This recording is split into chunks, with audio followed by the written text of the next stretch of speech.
Hey everybody, I'm back.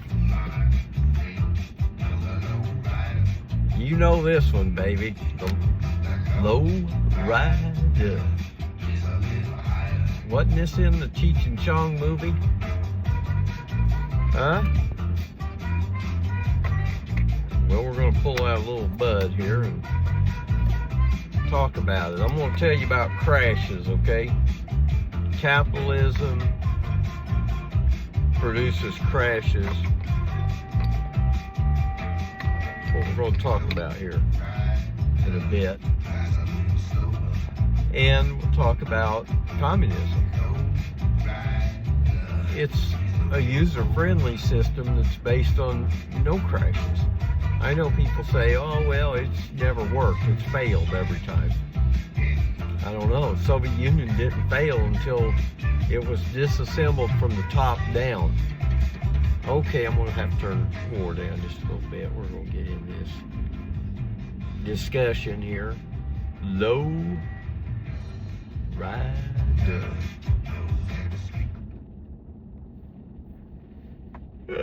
Oh, let's take a little toke here, get myself woke up a little bit. So what I was saying was, our whole system was monopolized and controlled by, you know, basically rich folks. They controlled our entire system by the 1870s. And so where we're at now, it's just a result of all that time of building up bigger things. And that's where we're at. Crashes. I don't even know if we can work. And epidemics, and what was the other one? Chaos and, you know, fear. Remember, I mean, just in my lifetime, my God, I remember a big deal we made over Y2K. Remember, it was possibly on New Year's Eve that night, 1999.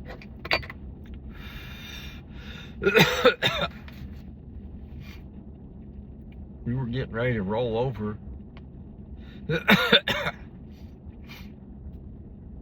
to the numbering. You know, we'd only made computers for 2 digits of year numbering. 89, 80, 90, 91, until we got up to 99, and you know, we're going to roll over to the year 2000. Like, well, aren't we going to need more digits? And what's going to happen to all the computers? They scared everybody to death about this. It's no different than swine flu, bird flu. I shouldn't know all these flus, but we heard them all the time. Here it comes, you know, it's going to wipe out mankind, until we finally developed one, according to Jimmy Dore, who's pretty much on top of most things. He's saying we invented it, COVID. We, as in Fauci. Remember, Fauci was Trump's guy too, so, you know, this stuff's been going on forever. Both parties are involved. Anybody that thinks Trump's not a Democrat all of his life and belonged to the rich people, he is. He was, he still is. So when we had crashes, okay, even the oil deal back in who do you think set up in the 1970s, set up OPEC? You know, it wasn't just a bunch of, you know, generous liberals that said, let's go help these poor guys over here get more for their oil. Yeah, it was probably American oil people. You know, what they don't want is a country like Saudi Arabia that the oil's just blowing out of the ground all the time. You know, they don't want that stuff hitting the market, right? So they developed this OPEC. We got gas prices up, you know, that doubled and tripled in just a very short period. And well, that's about the time I was getting ready to drive. And yeah, we were in fear of our country changing, where you might not be able to drive anymore. And that's kind of what they were teaching us. And that, as well as the Soviets are going to drop a nuclear bomb on us. I'm kind of beginning to wonder now if that was all just a bunch of hoax too. We fought communism at every turn in this country. As soon as World War II ended, we started fighting communism. Korea, Vietnam, Cuba, they're all communists now, right? That tells you what our record was. Okay, you cannot restate this or state it correctly. You cannot fight against the people and win in the end. In the end, the people will hit the streets when things get bad, and they will create a government for themselves. And that is mostly recognized as communism. We've got a lot of propaganda in this country that it's, it's failed, and it's basically state forced labor and blah, blah, blah. It's not. I mean, if that's how they did it, that may represent their country and the times that it happened. Communism, moving to communism, didn't have to be a violent struggle. It only was whenever we got involved in Korea and Vietnam and places like this. So, anyways, we are under capitalism, different system that likes crashes. So if you can imagine, we don't care if the price of oil goes up. We don't even care what the reason was, or the stated reason. That's what it is. But in a communist system, you want to keep things, just steady, slow and steady. So you figure, hey, how many barrels of oil did we pump last year? And we're expecting to use 5% more. So let's try to pump 10% more. So we got a little extra.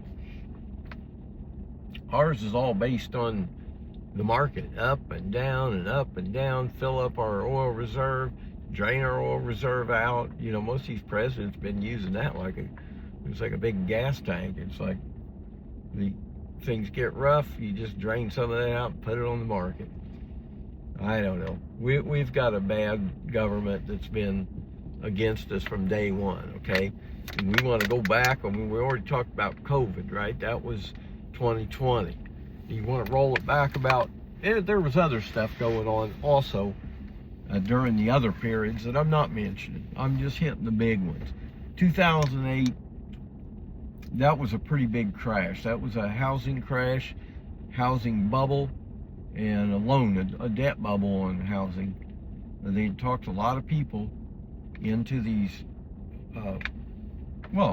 basically houses they couldn't afford, and a loan that had what they called teaser rates in it, didn't tell anybody anything. They just blow a bunch of smoke up people's asses and sell them a house and get it moving, and the economy was booming and everything was going good till it quit going good. And then we had a crash, and most people believe the economy still has not made it back to that pre-crash level of 2007. Most people know that, and I'd say that's actually pretty accurate. And before that, we weathered the 80s and the 90s, just basically close all the factories down in America, ship all the jobs overseas, and then bring in a whole bunch of immigrants to work in the factories, displace American workers so that they won't have to pay additional wages to keep Americans in jobs. And so now you don't have a middle class anymore. It used to be you got out of high school, you went to some factory job that was a lot of physical work and whatnot, and you made really good money. You had your own place, and bought a house with cash.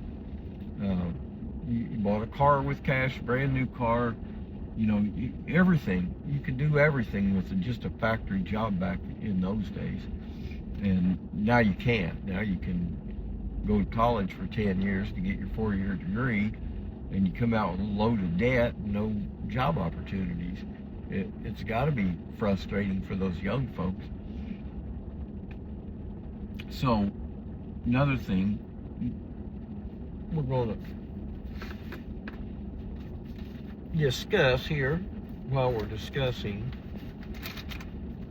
crashes and whatnot. We had the oil. We had in the 80s, we had a stock market crash also. In the 90s, we had savings and loan bailouts, and that was the beginning, I think, of the too big to fail deal. Look, if these businesses are too big to fail, then they need to be owned by the government, okay? If we're going to bail anything out, we need to, did we ever bail out the post office? Did they ever have a crisis? No, they do have a budget deficit problem, but so does our whole country. And we could fix the post office in no time. And that's coming up on my next video.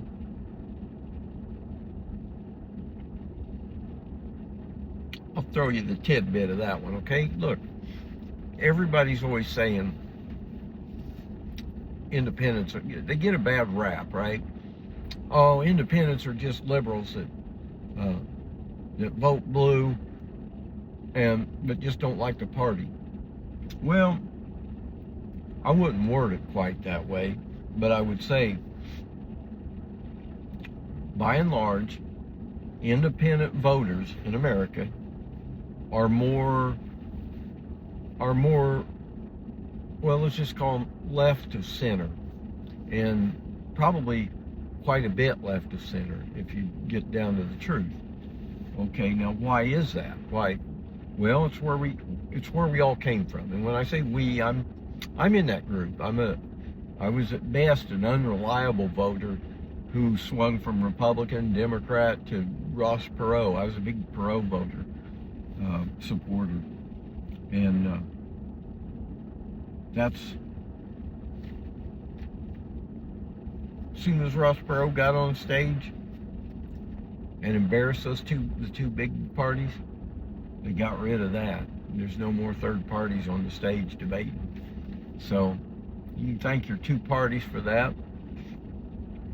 They pretty well secured everything during the 80s and 90s. And basically now we've got a Clinton party and a Trump party, which are basically the same thing, right? Rich folks running both. Take your pick. You got a choice. So what we was talking about was independents. Why are they always considered liberals? It's because where we came from. A lot of independents, this is especially true for the No King people. I met a lot of people there, and I always ask questions right up front. Where do you stand? Most of them used to feel good about Bernie Sanders. Basically, these people, these independents today, but a lot of them are former Bernie Sanders voters who now really don't like Bernie at all because he disappointed us. I was a Bernie supporter. I voted in the primaries for Bernie, and, well, the Democrats screwed him out of the convention. We would have never been talking about Trump if we had Bernie, because Bernie had the same views on immigration and trade that Donald Trump did. Most people don't know this, and I'm not going to run the videos up and splice them together so you can see it. You just go Google it. They had the same views on immigration and trade, and that is a country has to have a closed border with low numbers of immigrants coming in if you want wages to grow. And the other thing is free trade. If you're just sending a factory overseas for a company to have its products made, and then it brings them back here tariff-free, we don't get the savings of that. Mostly it goes to profits and it goes to the top. So there's what we're pissed off about. Now you got a lot of Americans that don't have jobs anymore. Definitely don't have middle class jobs where they can support themselves and buy a lot of toys and have fun. You don't have that anymore. So this is the kind of people we are. We are by nature a little bit more liberal because let's take I was saying the post office, okay, we're going to use it for an example. It's got a deficit, each year it spends more than it takes in. I think they recently may have raised the stamp price to help that situation quite a bit. But here's the other thing. Do you want to stop there, or do you want to just fix it for quite some time? For example, we're delivering mail 6 days a week. We've been doing that since the country was founded. Before the country was founded, that's what the British had going, I think. Ben Franklin was the head of it. But anyway, you've got a situation where most people would say we don't really get much of a junk in the mail anyway, right? Now they seldom, maybe you get a bill, but hell, all mine are online anyway. So let's say you move to only 3 days of mail service each week. Let's say Monday, Wednesday, Friday. The rest of the days, mail's not delivered. And that'd save us a lot right there. We can also go with, well, first of all, we don't ever lay anybody off. Any kind of cuts we make, we spread it out across the board. Because we'd also use postal workers as an example of making people feel rich, okay? We're going to do all these changes, 3 days of delivery, and if you're way out in a rural area where the postal guy's got to drive like 10 miles out there in Texas just to get to your house, then you might only get one day a week of mail delivery.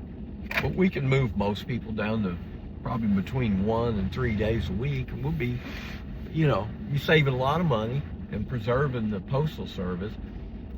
If we got extra people, we just cut everybody's hours from 38 or down from 40 down to 38.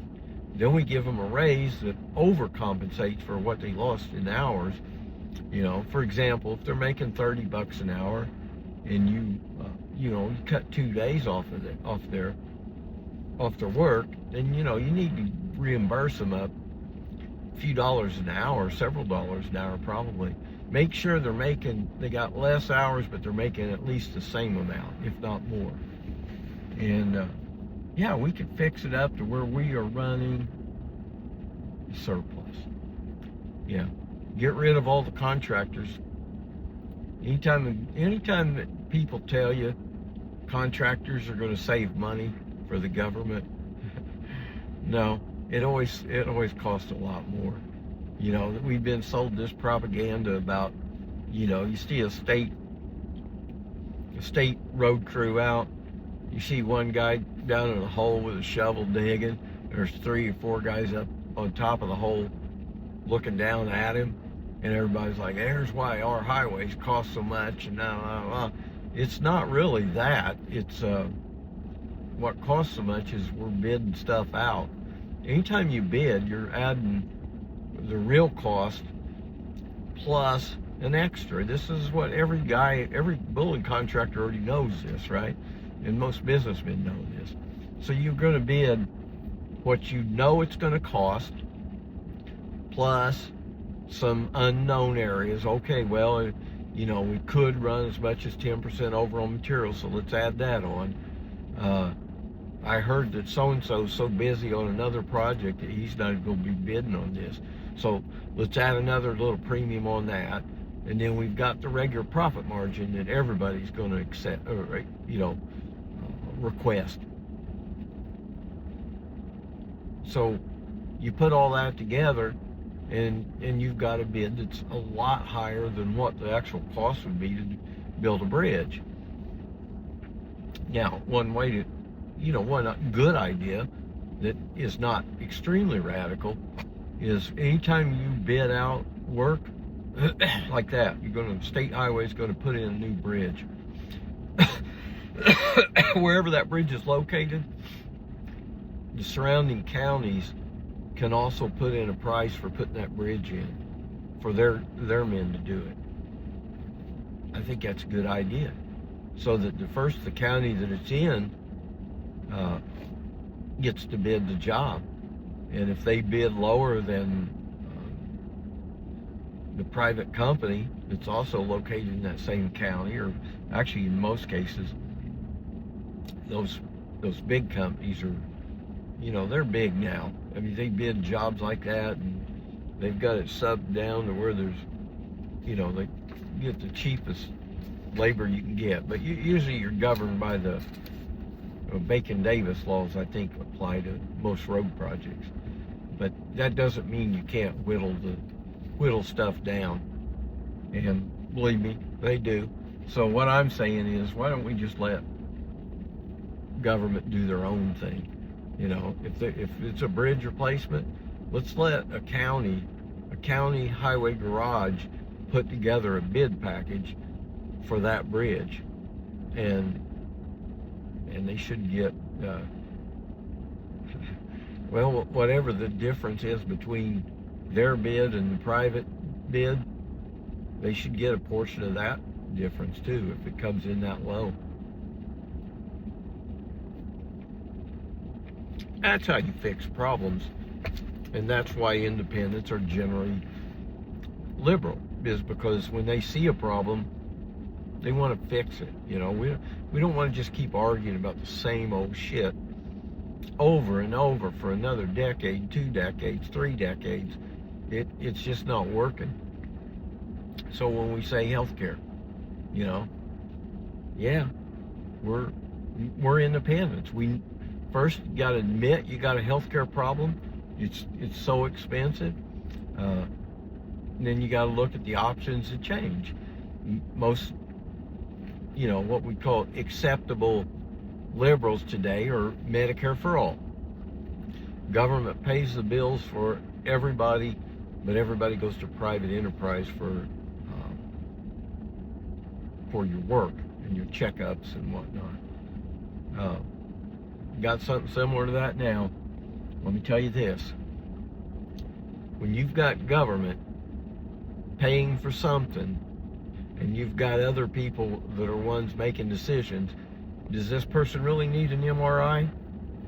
Yeah, I think the answer is always going to be yes, knowing that they're going to charge $10,000 or $15,000 to click that button. That's what it's all about. The most efficient way to handle healthcare would be you take the Veterans Administration hospitals. Those are owned by the United States government. Expand those. You'd need to expand them, like they need to double in size in a year probably. And you're gonna have to buy a lot of office buildings and turn them into clinics. Offer up Medicare folks. If you're on Medicare, you want to come try AmeriCare through the VA system. There's a new office opening in your town with doctors, and we got rides to get you to the bigger hospitals if you need more serious, you got more serious concerns and whatnot. We'll take care of you. That, my friends, gets rid of almost all of the corruption and whatnot. There's nobody going to be doing these falsified billings and whatnot, because no, the only way you do any work is when somebody comes into your building and says, I broke my arm. A broken arm, you're going to be in and out within an hour or two. I'm going to set your arm, put it on a cast, wrap it up, and send you out. And the main goal, if it's government owned, the main goal is we can have goals. We don't want to see people. We want people to be so healthy that they don't even come in this hospital. And it's not that hard to do, guys. We used to be really healthy. With lack of activity, corn syrup in our sugary drinks. I mean, there is so many things we're doing wrong now, and that's why we're so terribly unhealthy. But again, we can fix it. And it seems like I was going to talk about how independents are liberal, and I was going to give a whole speech about that, but it seems like I've already rolled that in pretty well to this one, so we may as well continue on a roll. Let me get my notes out for that, because I've always been proud to say I'm an independent. I just can't read a platform written by people, and well, nowadays you don't even, I don't even believe it anyway. I mean, I expect the Democrat platform is going to say they want more rights for minorities and transgender rights, and higher wages and raise the minimum, and I know everything they're going to write. They just don't do any of it. And the conservatives, I never saw conservatives have budget deficits of $2 trillion per year, but that's the way they are now. Yeah, okay, that's why we are, it's where we came from. That's why we independents are more liberal. We came off of the blue party, and you know what? The problem is the red party is not leaving their party behind as quickly. Now we've got, I think this Candace Owens, and most recently Tucker Carlson. I'm kind of digging what he's saying, as long as he doesn't come out being a MAGA kind of guy. He's saying he's leaving the Republican Party, but I haven't heard a lot out of him since, like really criticizing both parties and whatnot. So we'll have to wait and see on that. Marjorie Taylor Greene, she gave up on Trump. They're starting to turn. And as long as these people that leave can be a little bit more middle of the road, if they hold on to their same old GOP, like, well, healthcare, we just need to give a few more tax benefits to fix healthcare, No, you fucking idiot. A lot of people are not working anyway. The tax benefits aren't going to do them any good. So if we get the Republicans to leave their party and more Democrats to leave their party, and independents, well, in my opinion, should quit voting and become activists. You should be in D.C., not back in your hometown bitching and, bad-mouthing Trump. If that's all you got is a bunch of hate for Trump, and you're going to stay at home, then, stay at home. I said, it's the Trump haters and the Trump lovers that are giving us problems. And independents are the people that don't buy into either one of those. And yes, we are a little bit more liberal. We like to fix things rather than just have them go on forever. So how big of a group are we? Well, let me tell you about the voting people first, and I'm not one of them. Of the voters, about half of the voters consider themselves independents. Okay, so that means Republicans and Democrats combined only equal what those others that are outside the party or prefer to be outside the party are in numbers. Then there's another group. These are called non-voters. This group is also bigger than the Republicans and Democrats combined. These are non-voters. And at the No Kings rallies, I ran across a lot of non-voters. Young people that just never saw a need to go vote. Well, they've watched and heard about their parents tell them about it. We've been red to blue and blue back to red and every combination under the sun. We never got anything out of it, right? It's like both parties just ran our country in debt further. So, yeah, that's part of it. That's part of being an independent and a non-voter. A non-voter's just saying, ain't none of these guys good enough for my vote. I'm not going to give them my vote for that. So that's the numbers. The numbers are independent voters and non-voters combined, way more than the Republicans and Democrats combined. But they hold the power. So where does that leave us? That leaves us needing to unite and get together, get a plan, like the No Kings deal. It may not be real. The jury's still out on that. I'm not sure how that is really working. So, think I've covered about all my notes on that one. The thing to do is to have a No Kings like organization that just is basically kind of like the No Kings people. They were complaining about, it wasn't just about a king. We didn't really think there's a chance of Donald Trump being a king. It was just a phrase, and you know, you had a crown up there, and it kind of took off. But if it was ran by the other party, and it was really just to funnel people back in to the two-party system, then it was really not much count. And that's what the jury's still out on. What happens from this point on, I'd like all the No Kings people, to pass around my video. I have nothing but good to say about No Kings and the people that went out in the streets. If you were out in the streets on No Kings, any of those rallies, yeah, you need to subscribe and follow me. I'll be your news reporter.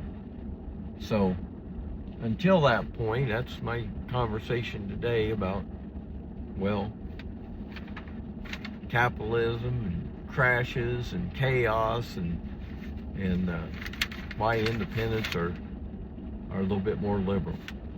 That's it. Say goodbye for now, and I'll see you next time. God bless you. Peace to everybody.